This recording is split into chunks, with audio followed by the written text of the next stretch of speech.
What's the most disturbing secret you've discovered about someone close to you? My great-grandmother was married to 3 different people at the same time. The men were from different branches of the military. She was collecting all 3 of their paychecks at a time. My mom received birthday cards with money in them for years from her parents. She kept the cards with the money in them, saving to buy a piano for sentimental reasons. My sister, who has repeatedly stolen from family members, found the collection of cards and money, and took them. My mom only wanted the cards back when she realized what happened.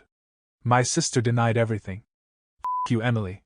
One night as a kid, I heard my parents having an explosive argument in their bedroom which suddenly went quiet. I found out during a drunk phone call from my mother it was because she attempted to shoot my father in the face with a .303, but it didn't go off when she pulled the trigger as there were no bullets. They were both horrified and just stared at each other apparently. They're still together. Discovered that my sister stole my father's $25,000 Rolex not more than 24 hours after he died. I only discovered it when she and her husband made a frivolous purchase and I wondered where they got the money, since they were always broke and begging my parents for money. I got suspicious. It hit me that she might have stolen and sold the Rolex. I had the paperwork, ran a track on the sales history, and discovered it had been sold to a pawn shop down the street from where my sister lives. I went to the pawn shop, and after a bit of persuasion, got them to tell me who sold it to them, and it was my sister. Me and my mom disowned her. As my grandmother took her last breath, she laid there on her bed in her room dead. My mother, sister, brother, aunt, and I were with her. She was an amazing woman. It was a terribly sad event to lose her. My aunt began putting lotion on her hands. At the time I don't think any of us thought much of it. I think I recall thinking that's sweet. It was a little strange, but I just thought she was doing it because my grandma's hands may have looked dry, and it was maybe the last time she'd ever be able to do something like that for her. My sister yells out in a very angry, aggressive tone, "You fucking b-!" And we all kind of step back like, what the hell just happened? What's going on here? We're all puzzled, looking at my sister like, what was that about? She then says, she just slipped her rings off her fingers. That was a bad day. My aunt then rushed the sale on the house even though my mom didn't want to sell it at all. My family has been fractured ever since that day. I graduated boot camp and wondered why my brother wouldn't talk to me. Turns out he was sleeping with my ex while I was there, instead of delivering my letters. I guess guilt ate him up, and he thought it was simpler to keep up the lie and not have a brother, right up until an old friend from my hometown told me what happened. I found out, after his death, that my great-uncle was a grand wizard in the KKK. I opened a chest in his attic with photos from rallies, lynchings, and cross burnings all around some rural part of Alabama. We were actually horrified by the discovery, and suddenly realized why he was so negative towards his black hospice nurse, who was otherwise kind-hearted and caring with him and the family. My grandfather beat someone to death. My dad was an only child, but my grandmother was once pregnant with my dad's younger brother. When she was 6 months pregnant, someone in construction equipment ran over the car she was driving, and she lost the baby. While she was in the hospital, my grandfather found the guy and beat him to death. From what I understand, he was in jail for about a week before he was released. Apparently, he claimed temporary insanity due to the circumstances. I learned all this about 4 years ago when my brother was researching family history and asked my grandfather about it. I've always seen him as a nice, little old man. My brother was stealing money from father who had dementia. This went on for a year, and the way I found out about it was because the bank who had my father's mortgage called me wondering why it hadn't been paid in 6 months. My father's bank account went into the negative around this time too, and when I confronted my brother about it, he said, "Well, I have to pay my bills." I was about to take control of all the accounts and make sure he got back on track, but my father ended up in the hospital and died shortly after that. My brother also stole some of my inheritance too. In the end, he stole over $5,000 from his dying father. After my husband died in 2020, I found out he had been having an affair with a 30-year-old. He was 55. His mistress apparently aborted his baby. Everything he told me about his prior life was a lie, and he had been sleeping with men since he was in his early 20s. To sum it up, I didn't know this man at all. We had been together 10 years and married for 6. I found out that the reason why one of my uncles didn't want to go back to Korea when he retired was that he couldn't. He was fearful for political reprisals if he tried to return. Turned out his brother was part of the group that assassinated the Korean president back in 1979, and his own innocence was never proven, so he was in fear of getting arrested if he ever tried to go back. I wasn't close to this person, but I did hang out with him a few times. The best man at my wedding had another really close friend who turned out to be a serial killer. It messed him up really badly. He already had mental health issues, and this sent him over the edge. I can't even talk to him anymore. I miss you, man. A work colleague appeared on the front page of a national newspaper for a life of fraudulent qualifications.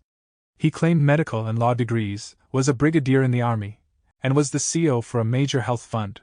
He actually was a brigadier in the Army Reserves, but that and the health fund role were largely built on the fraudulent qualifications and a progression of jobs also based on this claim. In reality, the only qualification he actually held was as a mortuary assistant. Not even his wife knew. The fraudulent degrees had been gained when he was in the Army Reserve's recruiting service, and he had access to submitted position applications. He came undone when he applied for a government job and some flags were raised by the recruitment people. He tried to withdraw the application but didn't realize that an application for a government role has the same weight as a statutory declaration and cannot be withdrawn. It all went south very quickly, and he ended up doing jail time. Figured out a few years after I married my first wife that she had had an ongoing sexual relationship with her first cousin before she met me. I figured it out, sitting around a campfire, by the way they looked at each other.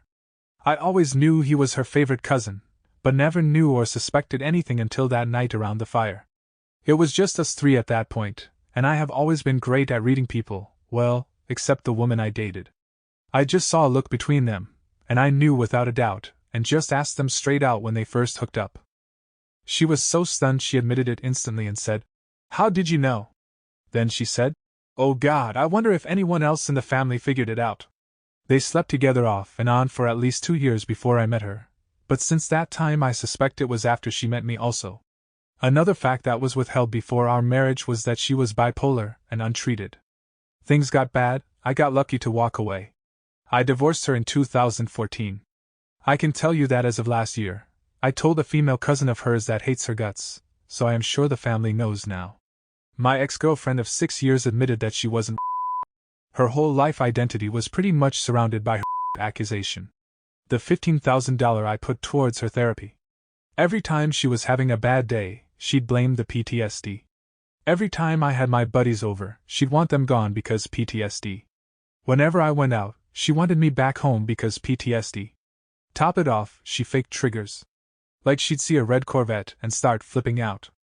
Because she said the person who her drove a red Corvette. It was absolutely fucking nuts. It honestly still pisses me off and see red when I think about it. Real people have had real sexual assault happen to them, and people like that are why some of them aren't taken seriously. She was my best friend of 7 years, we had literally been through it all together. I moved out of state with my now husband, but she convinced us both to move back to be closer with her, after about a year. We had no real ties to the state we had tried out, so we said screw it, let's go back, she's basically family. We were all so happy to be reunited. She was over almost every night for dinner, we all laughed and talked and had a blast. It was the best year of my life. Then slowly, she started trying to turn my husband and I against each other. Anytime we had an argument, like any couple does, she would text each of us about how right we were, trying to foster animosity between the two of us. With me, she started talking about how she had a plan B for us, that if my husband and I couldn't make it work, I could move in with her, and we'd live happy lives together. With my husband, she started talking about her infertility issues and how she wanted to have a kid just like him, she just needed a sperm donor. This all happened at around the same time, and my husband and I compared texts and figured it out. She wanted to take his sperm and have a baby with me. When confronted about it, she refused to admit anything and started lashing out at both of us. It got to the point where she would show up unannounced, banging on the door, demanding a place in our home. It was so terrifying and panic-inducing that we ended up having to move and change our phone numbers. I guess it's so disturbing because I never had a friend like her, only to find out that she cared about me, but in such an unhealthy and scary way. A friend baby-trapped her boyfriend at the time, now husband. He did not want kids and was actively planning to get his vasectomy. He was full on no babies, and even though she was on the pill, he used condoms. She wanted babies. She admitted to a couple of us, while drunk, that she poked a couple of them. I was horrified by this and cut that out of my life. What is worse is that some of the women who she told agreed it was the smart move. To my knowledge, they are still together. This was over 10 years ago, and I haven't spoken to them since. My grandfather is a ghost on paper. We always grew up knowing he had skeletons in his closet, but I wasn't prepared for what he had done in his younger years. I started hearing rumors as a teen that he had been a pretty big-time robber. His specialty was cracking the safes, but he would never admit it. In 2016, he randomly told me he also used to deal guns to the IRA like he was talking about the weather. It was bizarre. He also told me he helped a couple of triads hide out in Jamaica after they went on the run for beheading an adversary. They were fairly nice guys according to him. It was only about 10 years ago when he finally stopped sleeping with guns stashed under his bed and taking shady phone calls down the bottom of the garden. Only my grandmother knows his real name, no one else in the family does. I adore him, but he is an enigma to me.